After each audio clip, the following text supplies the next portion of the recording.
거룩하신 하나님, 하나님의 선한 기쁨을 따라 은혜로운 선택의 유일한 이유를 깨닫게 되기를 원합니다. 영생을 주기로 작정된 데는 다 믿는다는 말씀처럼 사도들이 전한 말씀에 따른 그 열매와 결과들이 저희들에게서도 나올 수 있게 하여 주시옵소서. 예수 그리스도 안에서 창세전에 택하신 하나님 앞에서 거룩하고 흠이 없게 견인하여 주시옵고, 부르심과 칭이라는 선택의 증거가 이 교회 안에서도 발견될 수 있게 하여 주시옵소서. 저희들은 지금까지 로마서 말씀을 통해서 주의 말씀이 이 교회에 담겨졌다는 것과 주셨다는 것을 발견하였고 감사를 또한 드립니다. 오늘까지 주시는 이 말씀을 통해서 하나님의 단일한 작정과 의지의 선한 기쁨과 목적이 각 사람들에게 발견될 수 있게 하여 주시옵고, 또한 하나님이 정하신 구원과 구원의 길에 이르도록 끝까지 저희 심정을 붙들어 주시옵소서. 오직 영생의 선물인 말씀 선포와 함께 주의 음성이 전해지게 하여 주시옵고, 이 땅에 하나님의 백성들 가운데 그리스도를 믿는 믿음을 갖게 부르심을 모든 받은 자들이 오늘도 주의 말씀으로 아멘으로 순종하고 화답하며 하나님을 영화롭게 하는 교회로서 진리 위에 바로 세워질 수 있게 하여 주시옵소서. 이 모든 것을 예수님의 이름으로 기도합니다. 오늘 하나님께서 우리에게 주시는 말씀, 로마서 16장 27절의 말씀을 봉독합니다. 하나님의 말씀을 경청하십시오. 지혜로우신 하나님께 예수 그리스도로 말미암아 영광이 세세무궁하도록 있을지어다. 아멘. 아멘. 우리는 이제 로마서의 마지막 부분까지 오게 되었습니다. 그리고 마지막 단어인 아멘이라는 이 단어에까지 오게 되었습니다. 예수님이 제자들에게 기도를 가르치면서 기도를 끝낼 때 아멘이라는 단어로 끝내도록 말씀해 주셨습니다. 아멘이라는 이 단어의 뜻은 그대로 이루어 주시옵소서 라는 의미로 기도 끝에 사용되기도 합니다. 주님께서 가르쳐 주신 기도는 마태복음 6장, 누가복음 11장에 나옵니다. 그러나 누가복음 11장에는 이 아멘이라는 단어가 나오지 아니하고 마태복음의 주기도문에만 이 아멘이라는 단어가 나옵니다. 아멘은 굳건한 믿을 수 있는 진실로 그렇습니다. 정말로 그렇게 되기를 바랍니다. 이루어 주시옵소서라는 뜻을 가지고 있는 단어이지만 그 뜻만이 전부가 아닙니다. 확실하다, 신실하다, 견고하다, 충성되다, 믿는다, 그 외에도 여러 가지 뜻을 가지고 있는 단어가 이 아멘이라는 단어입니다. 이 아멘이라는 단어는 법령 또는 의견에 동의하는 경우에도 사용되고 예배 말미의 끝에 사용되기도 합니다. 또 아멘이라는 것은 끝에만 사용되는 것이 아닙니다. 시작이라는 의미도 가지고 있는 단어가 이 아멘입니다. 또 아멘은 그리스도 안에서 새 사람이 되었다라고 할 때 새 사람이 시작된다는 그런 의미도 가지고 있는 단어입니다. 그리스도 안에서 효력이 발생되었다 할 때 이 아멘이라는 단어가 사용됩니다. 아멘이라는 이렇게 종교의 의미도 가지고 있고 또 시작이라는 의미를 가지고 있지만 개인이나 역사의 종교를 의미할 때도 이 단어를 사용하기도 합니다. 그 외에 아멘은 언약의 확신이라는 의미도 가지고 있습니다. 하나님께서 이루실 것을 절대적으로 신뢰하는 그런 마음, 그리고 평안의 상태를 유지하는 것일 때도 이 아멘이라는 단어를 사용합니다. 아멘은 또 보증이라는 의미도 가지고 있습니다. 주께서 친히 예로서 그 약속의 보증자가 되신다는 그런 의미로서 아멘이다라는 단어를 씁니다. 그래서 아멘은 아멘이시오, 충성되고 참된 증인이시오, 창조의 근본이신 이에게라고 하면서 아멘이신 그리스도, 그러니까 그리스도를 지칭할 때도 아멘이시다라고도 할 때 이 아멘이라는 단어를 사용하기도 합니다. 예수님의 이름으로 기도합니다. 아멘. 이라고 할 때 예수 그리스도 안에 모든 것이 다 들어 있습니다. 예수님의 모든 것이 완성입니다. 모든 것의 근원입니다. 라는 의미로 예수님의 이름으로 기도합니다. 아멘이라고 합니다. 그리고 요한계시록 3장 14절에서 아멘이시요 충성되고 참된 증인이시요 하나님의 창조의 근본이신 이가 이르시되라는 말씀이 나옵니다. 순서대로 보면 요한계시록 3장 14절에 첫 번째로 그리스도를 이야기하면서 아멘이시 분이다 라고 말씀하고 있습니다. 두 번째로 그리스도를 이야기하면서 충성이신 분이다 라고 말씀하고 있습니다. 세 번째로 참된 증인이 그리스도다 라고 말씀하고 있고, 네 번째로 하나님의 창조의 근본이신 분이 예수 그리스도다 라는 말씀이 나옵니다. 요한계시록 3장 14절에 첫 번째로 나오는 것이 아멘이신 그리스도라는 것입니다. 이 원어적으로 보면은 아멘인 자라는 뜻입니다. 아멘인 자가 그리스도라는 것입니다. 그런데 이 단어는 구약 성경에서부터 비롯됩니다.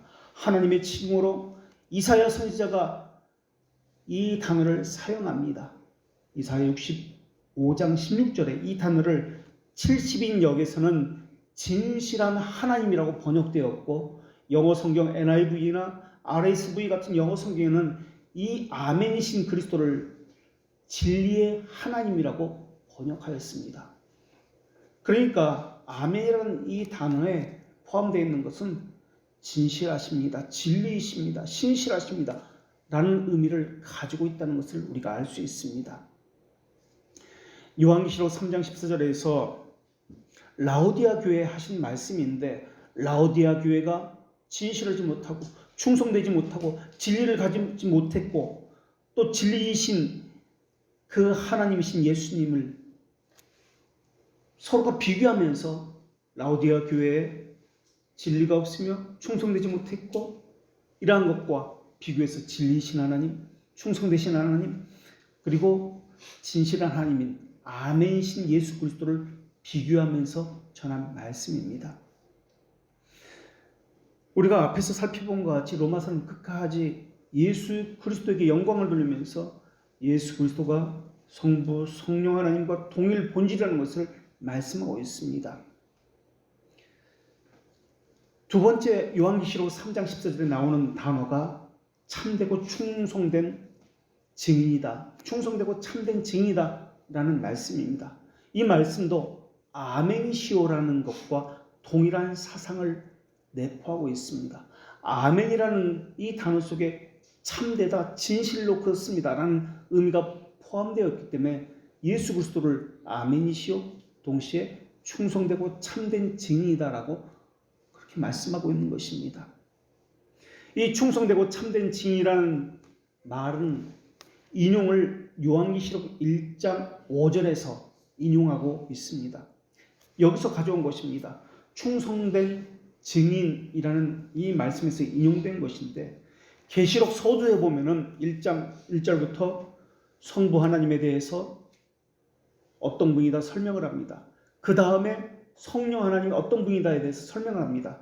그 다음에 설명하고 있는 것이 성자 하나님, 예수님이 어떤 분이다라고 설명을 하면서 참되고 충성된 증인이다 라고 설명하는 것이 요한계시록 1장 5절인데, 여기서 인용된 것이 요한계시록 3장 14절의 말씀입니다. 다시 한번 생각해 보겠습니다. 성부 하나님에 대해서 설명했고, 성령 하나님에 대해서 설명했고, 성자 하나님에 대해서 설명합니다. 이것은 삼위일체적 구조입니다. 우리 신앙고백서에서도 살펴보았습니다. 삼위일체 설명을 할 때도 이와 같은 구조를 가지고 동일하게 설명하고 있습니다 라고 이미 배워서 알고 있습니다. 그러니까 예수님은 아멘이신데 이분은 참되고 충성된 증인이십니다 라고 말하고 있는 것입니다. 예수 그리스도는 삼위일체 하나님의 신실하심을 증언하는 참된 충성된 증인이십니다. 온전한 순종으로 구약의 모든 예언을 성취하신 약속의 증인이십니다. 충성된 증인이라는 말의 의미는 예수님의 사역이 무엇인지, 지위가 무엇인지를 보여주는 말씀이기도 합니다. 충성된 증인으로서 예수님의 증거는 자기 스스로 복음이라는 것을 증거했다는 점에서 세례 요한의 증거와는 또한 다릅니다. 세례 요한이나 선제들도 증인이었습니다. 그러나 그들은 자신을 증거하는 것이 아니라 오실 메시아에 대해서 증언했다는 점에서 예수님의 증언과는 다릅니다. 예수님은 죄들의 용서와 관련된 약속에 대한 증인으로 이 땅에 오셨습니다. 증인이면서 동시에 십자가를 스스로 지고 저주를 받은 하나님으로부터 온 충성된 증거이기도 하였습니다. 충성된 증인이었고 충성된 증거로서 예수님이 이 땅에 오셨기 때문에 세례 요한은 예수님을 향해서 보라, 세상 죄를 지고 가시는 하나님의 어린 양이다 라고 가르쳤던 것입니다. 증인이라고 번역된 이 단어는 마르투스라는 단어인데 단순히 사슬에 대한 화던자만을 의미하는 이런 단어가 아닙니다. 순교자라는 단어도 여기서 나왔습니다. 그러니까 예수님은 십자가를 지신 분이요, 증거였어, 또한 증인이었습니다. 동시에 예수님이 충성된 증인이라는 호칭은 예수님 자신이 진리라는 사실을 이야기하고 있습니다.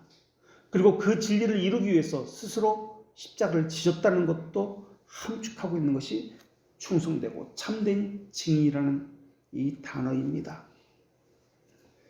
또한 이것을 담지하고 있어야 되고 이것을 보존할 뿐만 아니라 이것을 전하고 있는 것이 교회여야 합니다라고 말하고 있는 겁니다. 그래서 너희 라오디아 교회는 이것을 하고 있지 못하다라고 책망을 하고 있는 것입니다. 예수 그리스도와 비교해서 말입니다.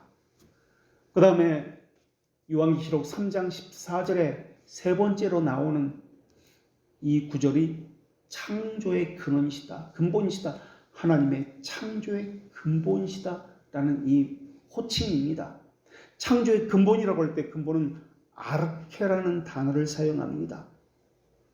이것은 하나님께서 모든 창조의 기원이시다, 원인이시다, 근원이시다, 생명이시다라는 의미입니다. 이 칭호는 그리스도에게 지금 사용되고 있습니다.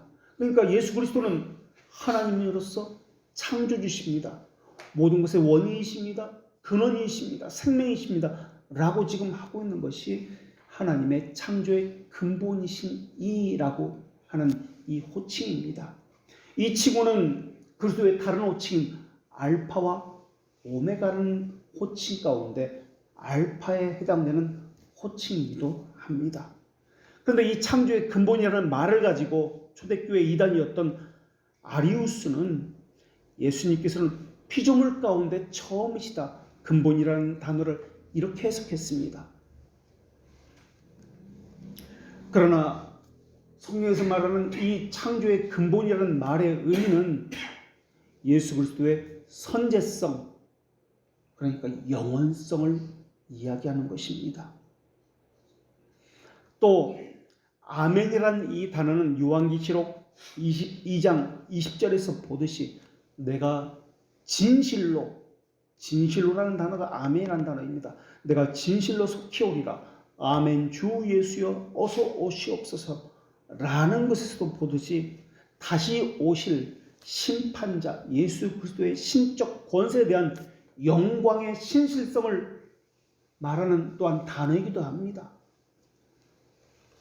그러니까 이 아멘이신 그리스도라는 이 단어에는 창조주, 알파라는 근원이라는 이 의미가 들어있습니다. 창조주라는 의미가 다 있습니다. 또 구속주라는 증인과 참된 증거로서 증인이라는 구속주라는 단어도 들어있습니다. 또한 심판주라는 의미도 들어있는 호칭이 아멘이다 라는 호칭입니다. 그러니까 이 아멘이라는 단어 속에 이러한 뜻을 포함하고 있다는 것을 알면 이것이 얼마나 큰 무게를 지니고 있는지 우리는 알 수가 있습니다. 그러니까 쉽게 습관적으로 아멘이다고 내뱉을 수 있는 단어가 아니다라는 것을 알 수 있습니다. 그리고 이 아멘이라는 단어는 구약성경에서부터 신약성경 그리고 지금에 이르기까지 유대교나 기독교나 예배 시에 현재까지도 이 단어를 사용하고 있습니다.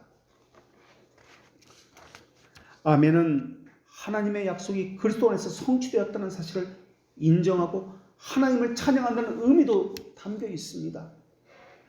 예수 그리스도께서 예가 되신다는 말씀에서 보듯이 하나님에 대한 뜻에 대한 말씀에 대한 순종을 의미한다는 것이 이 아멘이라는 단어이기도 합니다.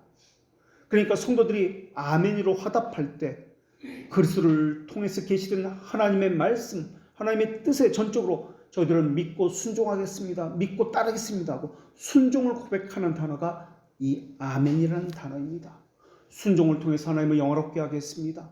하나님의 영광을 위해서 살겠습니다 하는 뜻이 담겨있는 단어가 또한 아멘입니다. 그래서 이런 모든 것들을 다 담고 있는 단어가 이 아멘이라는 단어이기 때문에 아멘이라는 단어를 단어적으로 알고 사용하는 것보다 의미적으로 아는 것이 더 중요하다라는 것입니다. 그런데 어떤 사람은 아멘을 기도 끝에 하는 것, 그저 예수님의 이름으로 기도합니다. 이상 끝이라는 개념으로 내 기도가 끝났습니다. 이상 끝이라는 개념으로 그렇게만 사용합니다. 아멘이라는 말은 끝이라는 그런 개념이 아닙니다. 그 뜻만 있는 것이 아닙니다. 아멘이라는 이 단어는 히브리어입니다. 그런데 이 단어를 한 가지 의미로서 설명할 길이 도저히 없는 겁니다. 그래서 우리말 성경에서는 이것을 번역하지 않고 그냥 히브리어 그대로 아멘이다라고 그냥 써 넣은 겁니다. 영어 성경도 그렇고 다른 성경도 그저 그냥 이것을 설명할 길이 없으니까 수많은 의미를 가지고 있으니까 그저 아멘이라는 히브리어 그대로 갖다가 써 넣은 것입니다. 그러니까 성경에서 아멘을 어떻게 사용했는지를 살펴보면은 이 아멘이 의미하는 바가 얼마나 깊고 오묘하고 깊이가 높이가 있는지 알 수 있는 단어입니다. 그리고 아브라함이 되었는데 그 전에 아브라함은 아멘이라는 단어를 어떻게 사용했는지 성경을 통해서 우리가 살펴볼 수 있는데 아브라함은 아이를 갖지 못했습니다.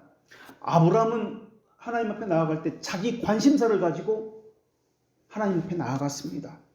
항상 사람들의 관심은 자기 자신입니다. 자기 때문에 간절하고 자기 문제 때문에 큰일을 한 것 같고 세상의 전부인 것처럼 생각합니다. 하나님께 자기 문제를 가지고 하나님께 나아간 것이 아브라함이었습니다. 이때 하나님께서는 아브라함을 밖으로 데리고 나가십니다. 그리고 하늘에 있는 별을 보여주십니다. 아마도 별이 있는 곳으로 보아 밤이었던 것 같습니다. 그리고 하나님께서는 아브라함에게 하늘을 울러 묵별들을 셀 수 있나 보라. 또 그에게 이르시되 너의 자손이 이와 같으리라 라고 말씀하셨습니다. 그래서 아브라함이 주님을 믿었다라고 설명합니다. 히브리어로 아브라함이 주님을 아멘하였더라 라고 기록되어 있습니다. 아멘하였다라는 말은 내가 믿습니다 라는 말입니다. 내가 믿습니다. 우리가 믿습니다. 이것은 사도신경도 처음에 그렇게 시작합니다. 벨지카 신앙고에서도 처음 시작이 내가 믿습니다. 우리가 믿습니다. 이러이러한 것을 처음 시작이 내가 믿습니다. 우리가 믿습니다. 이것으로 신앙고백서들은 시작합니다. 하나님이 말씀한 것을 아브라함이 진실로 믿었습니다. 진실로 그것이 사실이라는 것을 받아들였습니다. 할 때 이 아멘이라는 단어를 사용했습니다. 그러니까 아멘이라는 단어는 사실은 아브라함의 단어가 아니라 하나님의 단어입니다. 무슨 말이냐면 하나님으로부터 비롯된 반영체로서 성령께서 믿게 해주셨기 때문에 아멘입니다라고 할 수 있었다라는 것입니다. 하나님께서 약속하신 것 같이 그 약속은 실현될 것입니다 라는 단어가 이 아멘이라는 단어입니다. 그러니까 아멘은 단순한 동의만을 이야기하지 않습니다. 아멘은 방향까지도, 소망의 방향, 기도의 방향까지도 제시하고 있는 단어입니다. 이 아멘에는 은혜에 대한 열망도 담겨 있고 간절함을 유지하려는 하나님의 요구도 담겨 있는 단어가 이 아멘입니다. 하나님께서 원하시는 것이 이것인데 이것에 대해서 우리로 하여금 바라보게 하신다, 소망하게 하신다는 의미가 또한 이 아멘에 담겨 있습니다. 하나님의 신실하심에 대해서 흔들리지 않는 믿음을 가져라 요구하고 있는 것도 이 아멘의 역할입니다. 열망이라고 하는 것은 소망하는 것이 있기에 나오는 심정의 간절함입니다. 우리는 이 간절함을 가질 때 이것을 뜨거운 갈망, 타는 소망이라고 하면서 불이라는 단어를 사용해서 이것을 묘사하곤 합니다. 그러나 우리는 아브라함처럼 열망해야 될 그 소망들, 은혜들을 간직하고 보존하기보다는 시간이 지남에 따라서 꺼지고 사그러지는 경우가 너무나 많이 있습니다. 하나님의 뜻이 이것이 아닌가 보다 하고 타협하는 경우가 많이 있습니다. 그래서 아브라함도 타협하기 시작합니다. 그 타는 열망이 사그러지는 겁니다. 이렇게 이야기합니다. 아브라함은 나의 상속자는 이 다메섹 사람 엘리에셀이니까 하나님의 뜻이 이것이 아니다 생각이 들어온 겁니다. 그러면서 자기 방법을 사용하기 시작합니다. 그렇구나. 이렇게 하는 것이 하나님의 뜻이구나. 다시 생각을 고쳐먹고 다시 그 자기 방법을 사용하면서 자기 기쁨을 얻고 좋아하기 시작합니다. 하나님은 아브라함의 그런 생각을 성경에 이렇게 기록해 놓으셨습니다. 하갈이 아브라함의 아들을 낳음에 아브라함이 하갈이 낳은 그 아들을 이름하여 이스마엘이라 하였더라. 하나님의 시간은 영원입니다. 우리의 시간은 제한이기 때문에 신뢰가 흔들립니다. 여기서 우리는 기도가 무엇인지를 배우게 됩니다. 기도한다는 것은 우선은 전제해야 하는 것이 하나님의 뜻이 무엇인지를 알아야 한다는 것을 전제로 합니다. 그것이 진리라는 것을 알아야 합니다. 그것이 전제가 되어야 합니다. 그것에 대해서 끊임없는 열망의 불을 지펴야 한다는 것이 또한 진리에 대해서 전제되는 후에 나타나는 것입니다. 그것을 통해서 하나님이 어떤 분인지를 배우게 됩니다. 하나님은 아브라함에게 지속적으로 하나님이 어떤 분인지 알리시는 훈련을 해오셨던 것입니다. 이스마엘을 낳은 아브라함의 나이가 86세 때입니다. 성경에 보면 아브라함이 가나안 땅에 거주한 지 10년 후에 임신했다는 것을 알게 되었다고 그렇게 기록하고 있습니다. 성경은 이렇게 기록하고 있습니다. 그 남편 아브라함에게 첩을 준 때는 아브라함이 가나안 땅에 거주한 지 10년 후였더라. 10년쯤 기다리면 잘한 것 아닙니까? 아브라함으로선 할 만큼 한 것 아닙니까? 하나님의 약속이 있고 10년 동안 변하지 않는 그 마음을 붙들고 살았으면 된 것 아닙니까? 우리 같으면 얼마나 기다릴 수 있을까요? 노아는 80여 년을 기다렸습니다.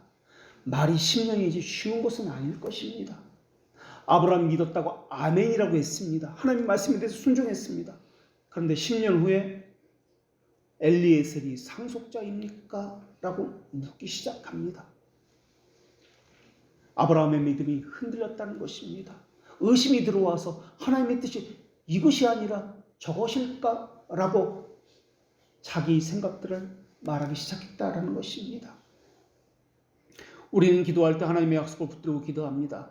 그러나 동시에 요구되는 것은 의심하지 말아야 되는 것, 불심하지 말아야 된다는 것도 요구받고 있다는 것입니다.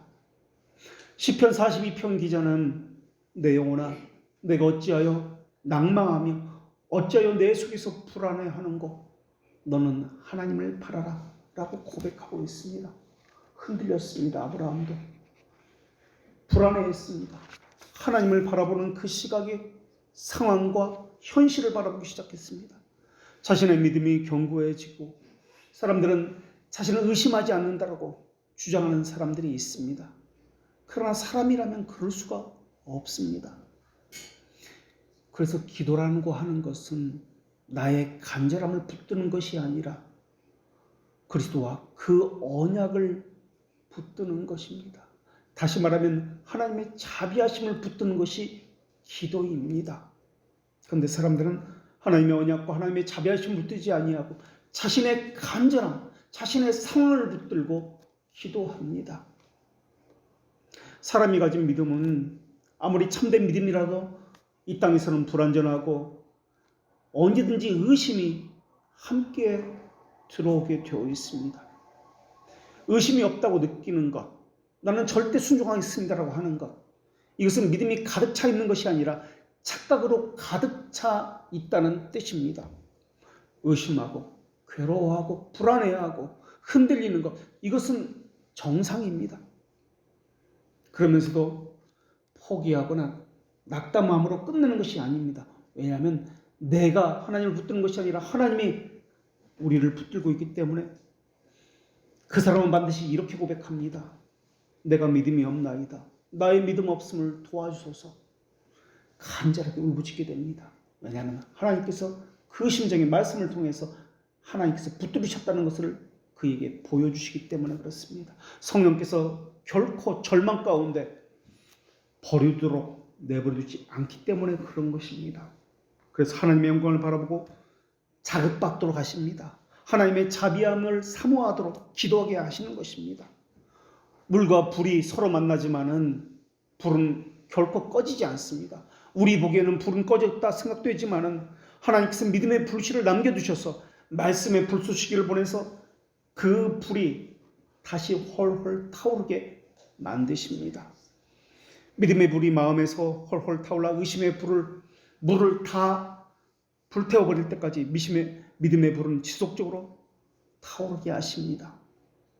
믿음과 의심은 끊임없이 충돌되게 되어 있습니다.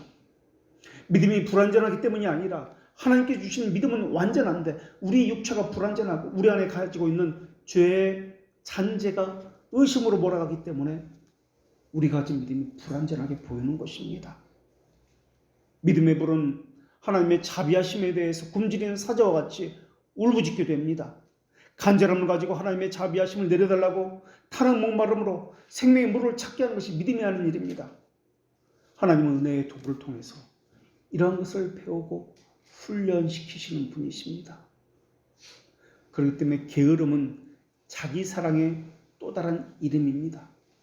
하기 싫다는 것, 무감각함, 타협, 변명, 의심, 이것은 다 같은 말입니다. 그래서 하나님은 디모데후서 2장 13절에서 이렇게 말씀하셨습니다. 우리는 미쁨이 없을지라도, 미쁨이라는 것은 신실함을 이야기합니다. 변하지 않는 것. 미쁨이 없을지라도 주는 항상 미쁘시니 자기를 부인할 수 없느니라. 우리가 신실하지 못할지라도 하나님이 신실하시니 절대 자기를 부인할 수 없는 것이 하나님이십니다. 라는 말씀입니다. 다시 말하면 하나님이 신실하다는 말씀은 약속뿐만 아니라 하나님께서는 그 약속을 지키는 것에서도 신실하다는 것입니다. 우리가 그리스도를 부인하며 우리는 늘 의심 가운데 살게 되어 있습니다. 그러나 하나님께서 우리를 붙드십니다. 성령께서 우리를 붙드시기 때문에 우리는 의심 가운데서 다시 돌아와서 그리스도를 주인이라고 고백할 수 있는 것입니다. 그래서 종말론적인 심판의 자리에 서서 우리가 그리스도를 부인하면 심판의 자리에서 예수님도 우리를 부인하실 것이다 라고 말씀하고 있는 것입니다. 우리는 신실하지 못하더라도 그리스도는 항상 신실합니다. 이 말씀은 배교하는 자에게는 저주의 말씀이고 믿고 따르는 자에게는 축복의 말씀입니다. 신명기 27장에 보면은 축복만이 아니라 죄를 저지른 사람은 누구든지 하나님의 저주를 받을 것이라는 말씀 앞에 아멘이로 응답하는 이스라엘 백성과 하나님 사이에 언약식이 나옵니다. 아멘은 하나님의 영광에 대한 응답으로서 나오는 것입니다. 예배도 아멘으로 화답하고 기도도 아멘으로서 끝을 맺습니다. 그러나 이 모든 것은 하나님이 어떤 분인지 알아야만 그것에 대한 응답으로서 아멘이 나올 수 있는 것입니다. 에스라 학사가 위대하신 하나님의 말씀을 읽었을 때도 모든 백성들은 아멘으로 화답했습니다. 하나님은 느헤미야 8장 5절 6절에서 그 장면을 이렇게 기록해 놓으셨습니다. 에스라가 모든 백성 위에 서서 그들 목전에 책을 펴니 책을 펼 때 모든 백성이 일어서니라. 에스라가 위대하신 하나님의 여호와를 송축하며 그 모든 백성이 손을 들고 아멘 아멘 하고 응답하고 몸을 굽혀 얼굴을 땅에 대고 여호와께 경배하니라. 하나님의 말씀을 펼쳤을 때 백성들이 일어났습니다. 하나님을 송축할 때 백성들이 손 들고 아멘 아멘 응답했습니다. 그리고 얼굴을 땅에 대고 하나님께 경배했습니다. 이 장엄한 장면을 머릿속으로 생각을 해보십시오. 온 백성이 아멘 하면서 하나님을 찬양하고 그 영광을 예배하고 있습니다. 얼마나 경건한지 얼굴을 땅에 대었다. 그러면서 하나님께 경배했다라고 이야기합니다. 그게 바로 아멘입니다. 아멘은 혀의 소리가 아니라 삶에 대한 하나님의 영광에 대한 삶으로의 반응입니다. 행동으로서의 반응입니다. 그러기에 하나님은 영원부터 영원까지 찬양을 받으셔야 마땅합니다. 주님은 위대한 하나님이십니다. 이 믿음의 고백이 백성들 가운데 그 심정 가운데 경외심을 담아서 몸으로 얼굴을 땅에 대고서 아멘으로서 표현하고 있는 것입니다. 그래서 아멘은 입술의 고백이 아니라 심정의 고백이요, 삶의 고백이요, 영혼의 고백이다라는 것입니다. 하나님은 지금도 위대하시고 또한 위대하십니다. 이것이 아멘이라는 의미입니다. 그래서 로마서 11장 36절에서는 하나님께서 이렇게 말씀하셨습니다. 이는 만물이 주에게서 나오고 주로 말미암고 주에게로 돌아갑니다. 영광이 세세토록 주께 있으리로다. 아멘 이라고 말입니다. 요한계시록 5장에서는 하늘의 예배에 대해서 이렇게 기록해 놓았습니다. 내가 또 들으니 하늘 위에와 땅 위에와 땅 아래와 바다 위에 또 그 가운데 모든 피조물이 보좌에 앉으신 이와 어린 양에게 찬송과 존귀와 영광과 권능을 세세토록 돌릴지어다 하니 내 생물이 이르되 아멘하고 장로들은 엎드려 경배하더라. 하나님의 위대하심, 영광에 대한 선포가 있습니다. 하늘에서도 지금 이 예배의 자리에 하나님의 영광이 선포되고 있습니다. 그러자 온 천하 만물이 하늘 위와 땅 위에 바다 위에 그 모든 피조물이 그 반응으로서 아멘으로 화답하고 믿음의 고백과 찬양이 뒤따르고 있습니다. 그러니까 우리 기도의 맨 마지막에 아멘은 그냥 아멘이 아닙니다. 주님께서 기도 끝에 아멘으로 끝을 내라 라고 하는 이 말의 의미는 하나님의 속성, 하나님의 사역, 하나님의 영광 이런 모든 것에 대한 반응으로서의 아멘을 요구하고 계신 것입니다. 그 하나님은 아멘이신 예수 그리스도입니다. 그분을 찬양하고 그 영광을 그분에게만 돌려야 한다라는 말입니다.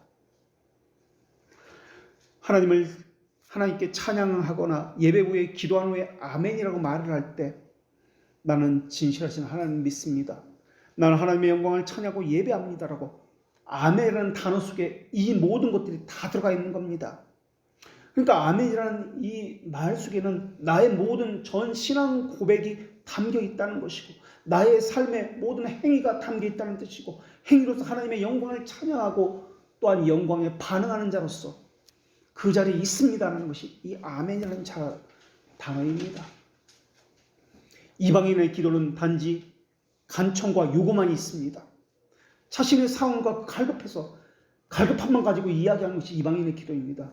그러나 우리의 기도는 그렇지 않습니다. 하나님을 향한 찬양과 예배, 하나님의 영광에 대한 반응으로서의 찬양과 예배가 그 핵심입니다. 하나님께 구하라고 하는 것은 하나님의 영광을 구하라는 말입니다. 하나님의 속성의 어떠하심을 나타낸다는 말입니다. 하나님께서 구하라, 기도하라는 말의 의미는 무엇을 주시겠다는 말씀이 아니라 하나님의 영광을 나타내시겠다는 말씀입니다. 그래서 주기도문의 맨 마지막에 나라와 권세와 영광이 영원히 아버지에게 있사옵나이다라고 끝을 내는 겁니다. 그러면서 나라와 영광과 권세를 무엇과 연결시키냐면 아멘과 연결시킵니다. 주님의 이름이 더 영화롭게 되게 하소서. 위대한 고백과 아멘은 늘 함께 갑니다. 완성, 영원성, 영광을 나타내는 이러한 단어로서 아멘이 사용되고 있는 것입니다. 무엇을 주시겠다는 것이 아닙니다. 무엇을 주시겠다라고 하는 것도 하나님의 영광과 관련시켜야 합니다. 하늘에 계신 아버지의 뜻이 이 땅에서 이루어지는 것과 관련시켜야 되지, 내 뜻이 이루어지는 것이 그 기도가 아닙니다. 하나님의 나라와 영광에 필요한 것을 주시겠다는 뜻에서 구하라, 기도하라는 의미입니다. 그저 우리의 필요를 위해서 주시겠다, 그래서 기도하라, 그런 개념이 아닙니다. 모든 것들을 이야기합니다. 구하라고 하는 것은 죄들의 용서를 구하는 것이나 먹을 걸 일용할 양식을 구하는 것이나 하나님의 나라와 영광을 구하는 것이나 창조, 섭리, 심판에 예수님의 다시 오시는 것까지 그 모든 것을 하나님의 영광을 통해서 나타날 것입니다. 우리는 그것을 신실하게 믿습니다. 라고 하는 것이 아멘입니다. 우리 자신에게 어떤 가치가 있기 때문이 아닙니다. 하나님께서 모든 것을 하나님의 뜻대로 이루시기 때문에 그것이 아멘이라는 의미입니다. 그래서 다니엘은 이렇게 고백했습니다. 다니엘서 9장 18절에 이렇게 하나님께서 기록해 놓으셨습니다. 우리의 공의를 의지하여 하는 것이 아니요 주의 큰 긍휼을 의지하여 함이니라. 나의 하나님이여 주 자신을 위하여 하시옵소서. 오직 하나님의 영광을 위해서 하실 뿐입니다. 우리 안에 어떤 이유도 발견할 수가 없습니다. 오직 하나님 안에서만 이유를 발견할 수 있습니다. 이것을 제1원이라고 이야기했습니다. 이것이 아멘입니다. 그렇기 때문에 하나님의 속성에 대한 확신, 신뢰가 세워지지 않았다면 이 아멘은 거짓이 되고 되어버리는 것입니다. 우리는 지금까지 그래서 하나님의 속성에 대해서 살펴보았고 그 속성과 관련해서 이 아멘을 연결시켜서 보아야 합니다. 하나님의 영광에 필요한 것이 있다면 우리에게 주실 것입니다. 왜? 그것은 하나님의 영광을 위한 것이니까. 그렇게 하나님께서 약속하셨으니까. 그래서 예수님께서 나는 아멘이다 라고 하신 것입니다. 예수님의 입에서 나온 모든 것들은 믿을 수 있다, 신실하다. 예수님은 영원이시기 때문에 그 말씀도 영원합니다. 변함이 없습니다. 중단이 없습니다. 왜곡이 없습니다. 신실합니다. 그래서 진리라고 이야기합니다.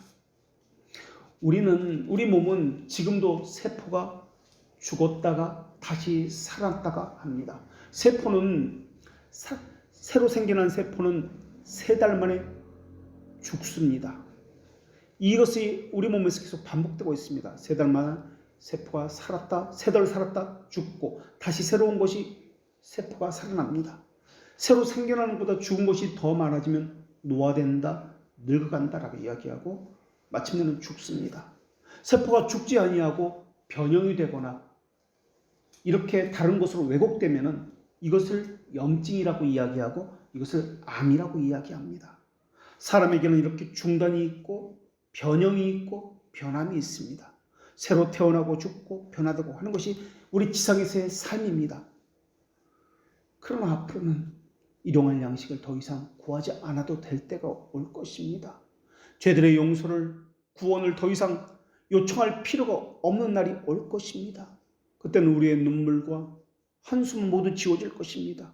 우리 안에 머물고 있는 병듦이나 죽음은 마침내 사라지게 될 것입니다. 예수님께서 하실 것이라고 말씀하신 모든 것이 무엇이든지 그대로 이루어질 것입니다. 그래서 예수님은 진실로 진실로 내가 너희에게 이르노니 라고 할 때 진실로 진실로는 아멘 아멘 너희에게 이르노니 라는 뜻입니다. 장차 심판적으로 오실 예수님의 말씀은 누구도 거역할 수가 없습니다. 그때는 우리에게 여전히 우리가 가지고 있는 소망은 다시는 소망이 아니고 기쁨이라는 이름으로 바뀌게 될 것입니다. 믿음은 실상으로 바뀌게 될 것입니다. 기도는 더 이상 기도가 아니라 찬양으로 감사로 바뀌게 될 것입니다. 이것을 하나님께서는 주의 자녀들에게 약속하셨습니다. 그리고 이스라엘 백성들에게 약속하신 축복의 약속들과 저주의 약속들은 예수 그리스도 안에서 궁극적으로 성취가 되었습니다. 옛 언약에서 약속하신 대로 예수님은 우리의 죄를 속량하기 위해서 이 땅에 오셨고, 하나님으로부터 약속하신 대로 거절당하셨고, 하나님의 진노를 받으셨고, 십자가를 지시고 죽으셔야 했습니다. 하나님의 저주를 받았습니다. 그것을 통해서 예수님께서는 하나님이 진실하다는 것을 증거하셨고, 그분의 말씀을 믿을 만하다는 것을 또한 증인으로서 서섰습니다.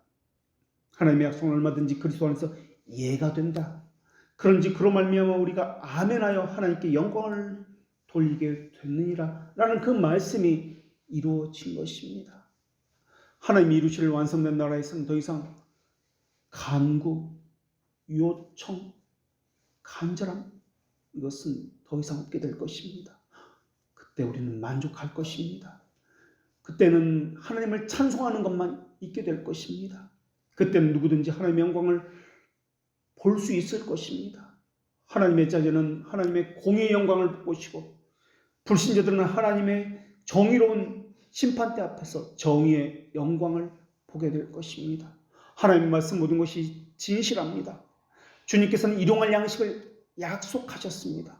우리는 이 약속을 믿어야 합니다. 그렇기 때문에 우리는 일용할 양식을 위해서 기도해야 합니다. 주님께서는 죄들의 용서를 약속하셨습니다. 우리는 이 약속을 믿어야 합니다. 그렇기 때문에 우리는 죄들의 용서를 구하는 기도를 해야만 합니다. 우리는 분명 그 약속대로 일용할 양식을 받을 것입니다. 우리는 분명 하나님의 약속대로 죄들의 용서에 대한 그 확신을 그 약속대로 이루어지게 될 것입니다. 하나님의 영광을 위해서 필요한 모든 것을 분명히 주시겠다고 말씀하셨습니다.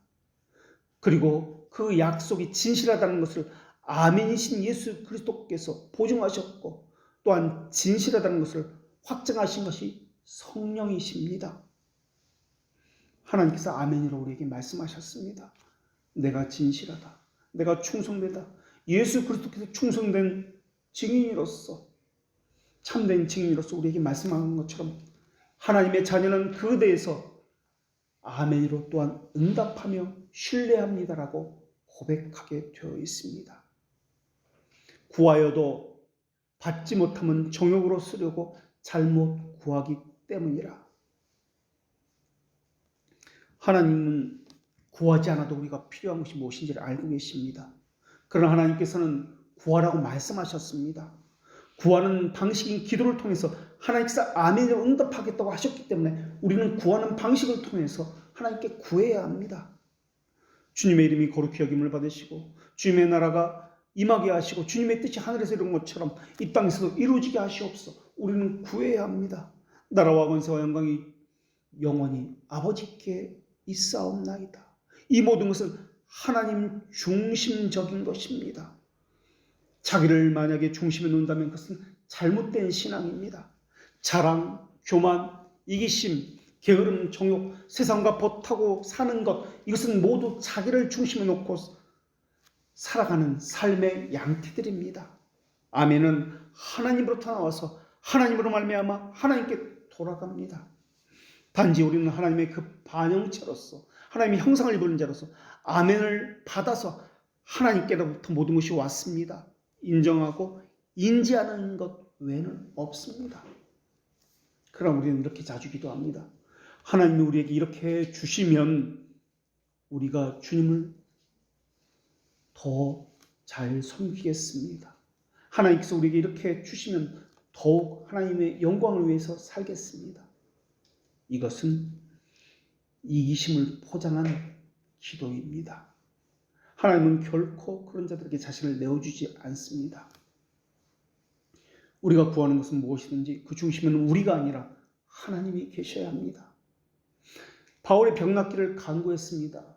하나님의 영광을 위해서 기도한 것입니다. 그러나 하나님은 바울에게 내 은혜가 네게 족함이라. 이는 내 능력이 약한 데서 온전하여 짐이라 라고 말씀하셨습니다. 사람들은 내가 병 걸린 것 때문에, 이 약함 때문에 내가 복음 전하는 것을 믿지를 않습니다. 멸시를 합니다.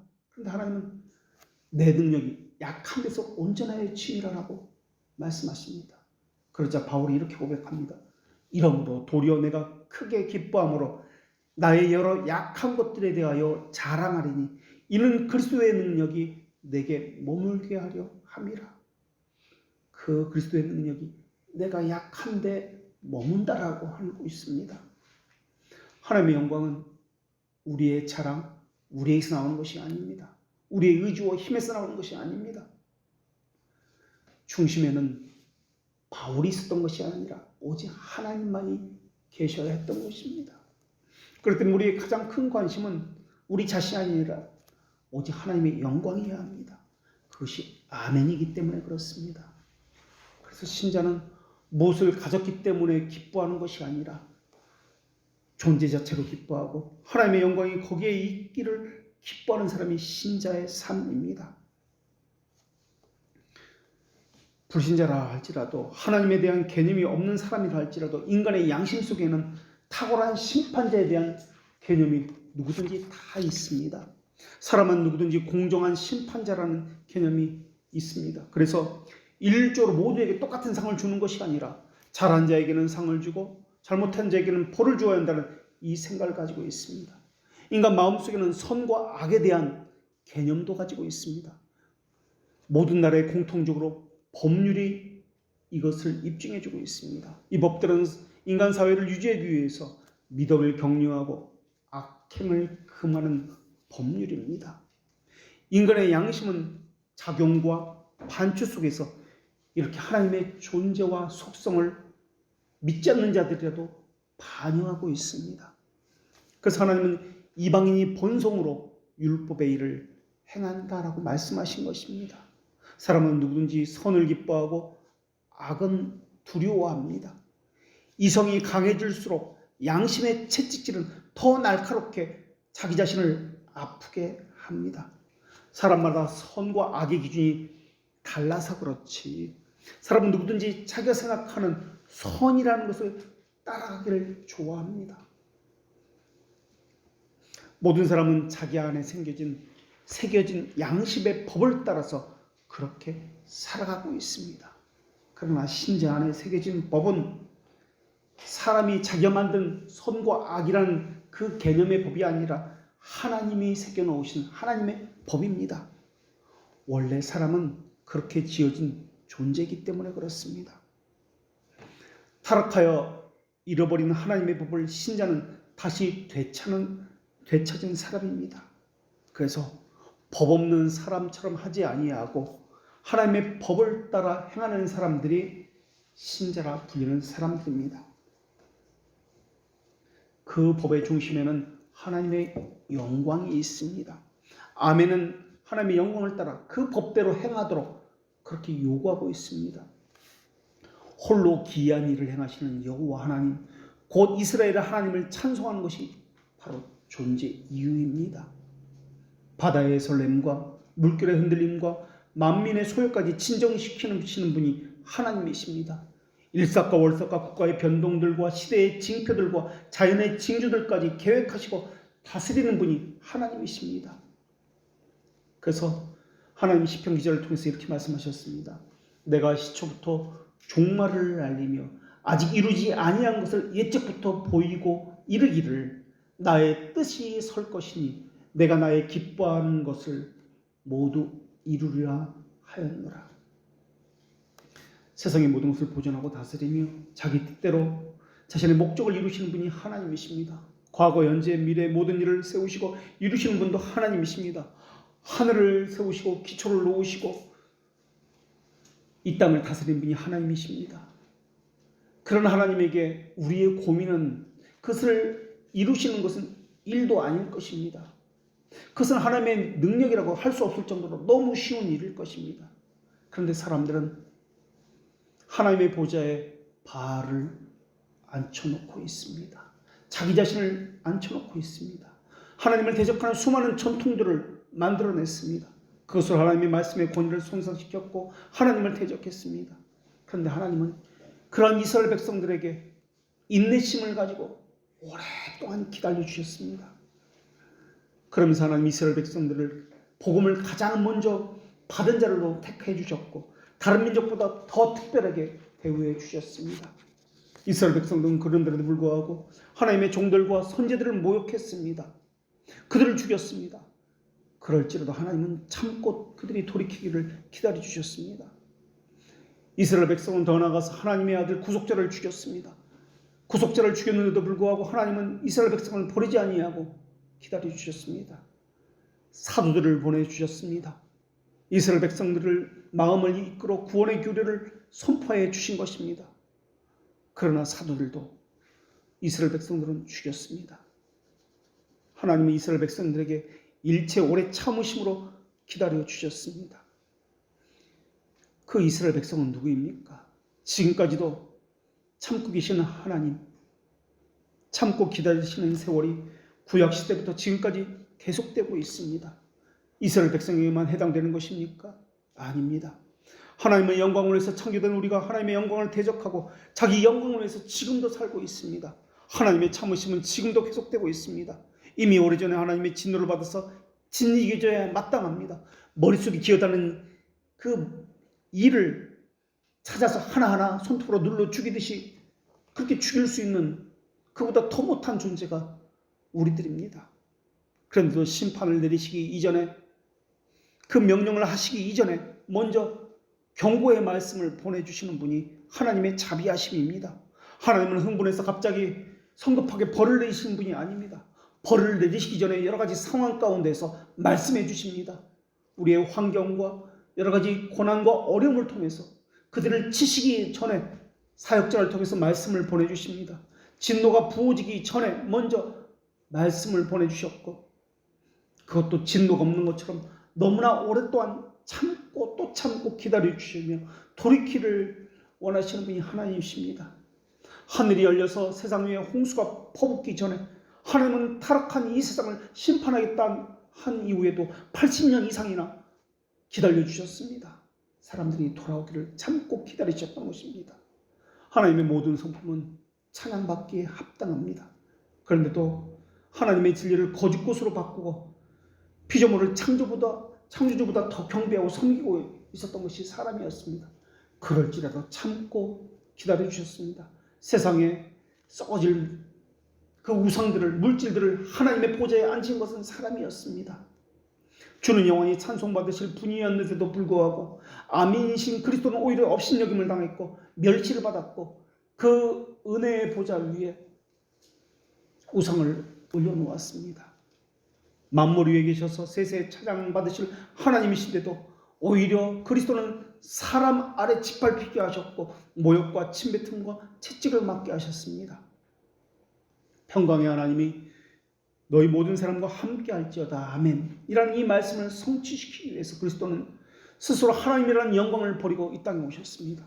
수치를 모르는 백성들에게 가증스러운 나라에게도 하나님은 죄들의 용서에 대해서 약속해 주셨습니다.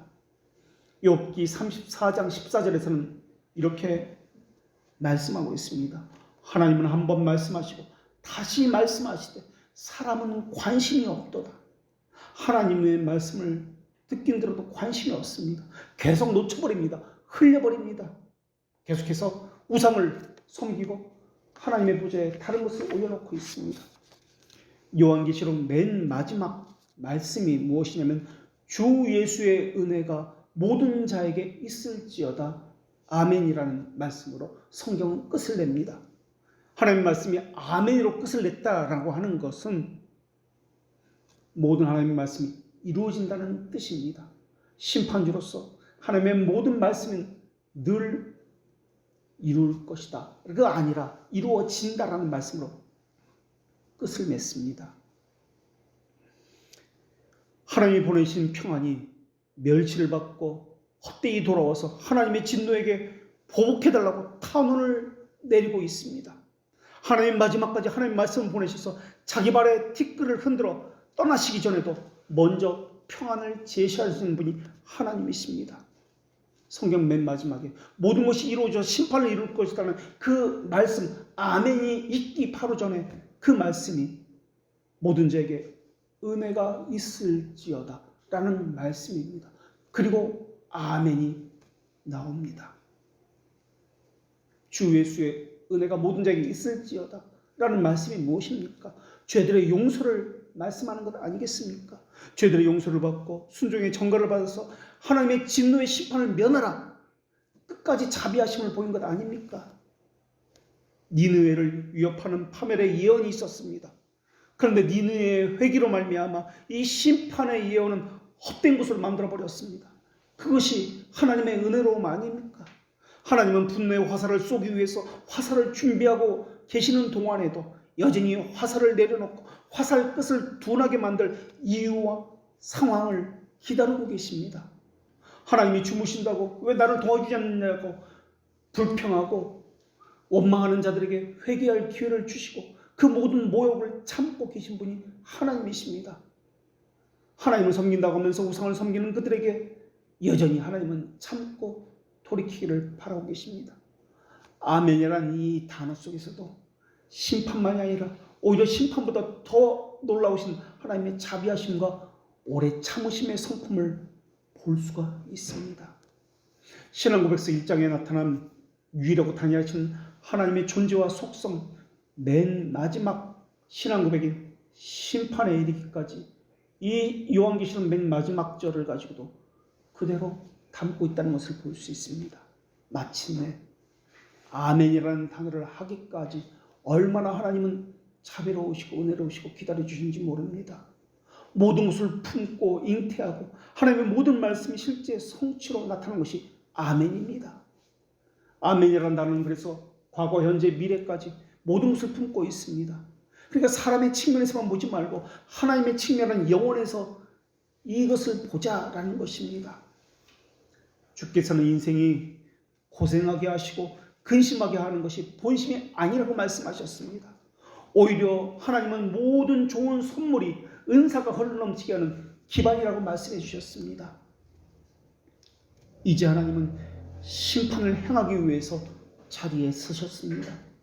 그런데 하나님은 모든 자에게 은혜가 있을지어다라고 심판하는 그 자리에 서서도 그렇게 말씀하고 있습니다. 하나님은 심판을 행하기 위해서 자리에 서셨지만은 하나님이 더 많이 앉아 계신 곳은 분노의 심판석이 아니라 자비로운 은혜의 보좌입니다. 하나님이 소돔을 멸하실 때 어떻게 했는지 아십니까? 소돔을 멸하려고 할 때, 소돔과 고모라를 멸하려고 할 때 하나님은 심판의 일을 행하면서 천사 둘을 보내서 그 일을 행하셨습니다. 그런데 아람인 베나닷 왕이 그의 온 군대를 이끌고 이스라엘을 치고자 할 때, 이스라엘을 보호하시려고 할 때, 하나님의 사람 엘리사를 보호하고자 지키시고자 할 때 불말과 불칼로 무장한 수십만 군대를 천군천사를 보내서 그 일을 행하셨습니다. 멸망할 때는 두 천사를 통해서 멸망하셨지만 보호하실 때는 수십만 불말 병거를 가진 군대를 보내셔서 그들을 보호하시고 지키십니다. 베나닷은 온 군대를 다 동원했다고 했습니다. 그런데 엘리사는 아람의 군대보다 더 많은 수가 우리와 함께 한다라고 그렇게 이야기합니다. 그리고 성경은 온 산에 불말과 불병거가 가득하였다라고 기록하고 있습니다. 하나님의 관심은 파멸이 아니라 보호고 진노가 아니라 은혜와 생명을 주시기 원하시기 때문에 그렇습니다. 그것으로 인해서 이스라엘은 싸움 한 번 하지 아니하고 전쟁에서 승리했습니다. 그리고 이 기쁜 소식을 누가 전했냐면 하나님으로부터 저주를 받았다라고 여기는 사람들인 나병 환자 4사람에 의해서 승리의 소식을 전해듣게 됩니다. 에브라임이여 내가 어찌 너를 놓겠느냐, 이스라엘이여 내가 어찌 너를 버리겠느냐. 위협하신 것을 철회하고 싶어 하시는 분이 하나님이십니다. 자비로움으로 가득 차 용서하기를 기뻐하시는 분이 하나님이십니다. 하나님의 용서와 오래 참으심은 우리에게 기반을 둔 것이 아닙니다. 예수 그리스도의 죽음에 기반을 두고 있습니다. 그리스도의 죽음을 묵상하지 않는다면 왜 하나님이 오래 참으셔야 하는지, 왜 우리에게만 그 오래 참으심을 베풀고 용서함을 베풀고 천사들에게 베풀지 않는지를 알 수가 없습니다. 오직 하나님은 그 하나님의 은혜와 자비하심을 그리스도 아래서만 나타내시기 때문에 그렇습니다. 하나님의 공의로우심도 오직 그리스도 안에서만 나타나기 때문에 그렇습니다. 그래서 신자는 이렇게 고백하지 않고는 견딜 수가 없습니다. 지혜로우신 하나님께 예수 그리스도로 말미암아 영광이 세세 무궁하도록 있을지어다. 아멘. 아멘. 기도하겠습니다. 거룩하신 하나님, 하나님의 말씀을 바라는 자들에게 지금까지 로마서 말씀을 통해서 많은 것을 깨닫게 하셨고 하나님의 영원로우심이 선포되게 하셨습니다. 하나님의 어떠하심을 잃어버린 자와 같지 않게 하여 주시옵고 앞으로도 계속해 하나님의 아들과 교제하도록 붙들어 주시옵고 하나님의 자비하심과 그 명시된 말씀을 주시어서 교회가 바르게 세워지도록 하시며 하나님의 영광스러운 은혜를 찬양하기 위해서 모인 자들에게 하나님의 영화로움을 덧입혀 주시옵소서. 무상적 은혜의 그 놀라우심을 찬양하게 하여 주시옵고 또한 하나님의 영원적 선택과 또한 순전한 순종을 전가받은 교회로서 그리스도를 믿는 생생한 신앙을 갖출 수 있게도 하여 주시옵소서. 하나님의 창세전 예정하신 계획에 따라 이 땅에 오시었고 모든 것을 성취하신 아멘이신 예수 그리스도의 이름으로 기도합니다. 아멘.